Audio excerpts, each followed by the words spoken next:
এই ক্লিপসটা না অনেক দিন আগে নেওয়া ছিল আর দেওয়াই হয়নি, তাই ভাবলাম আজকে একটু দিয়ে দিই। আর এই দেখো না, একটা সুন্দর প্রজাপতিকে ধরতে গিয়ে আমি প্রায় পড়েই যাই।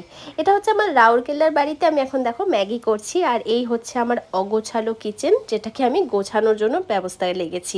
আর বিকেলবেলা একটু বেরিয়ে পড়েছিলাম, আর এখানেই একটা পাড়ার বাচ্চার থেকে আমার ছেলে সাইকেলটা নিয়ে চালাচ্ছিল, তারপর আমরা একটু হাঁটলাম। বাইরের চারদিকটা দেখো, খুব ভালো লাগছে, কারণ এখানে গাছগাছালি ছিল, পাহাড় দেখা যাচ্ছিল, আর ওয়েদারটাও বেশ ভালো ছিল, মনোরম ছিল। তারপর আমরা চলে গেলাম মিষ্টির দোকানে। যে কোনো দোকান মানে জায়গায় যাই তো ওখান থেকে একটুখানি মিষ্টি এগুলো ট্রাই করি। আর আমার না এই এই মিল্ক কেকটা খেতে খুবই ভালো লাগে। আমাদের সোদপুরে, তোমরা হয়তো যারা সোদপুরে থাকো তারা জানো, সুবল মিষ্টান্ন ভাণ্ডারে এই মিল্ক কেকটা কিন্তু আমার খুব ভালো লেগেছিল। আর এখন দোকানটা যেহেতু উঠে গেছে আর পাওয়া যায় না, তবে ওখানকার মিষ্টি আমার খেয়ে পোষায়নি খুব একটা, একদমই ভালো লাগেনি।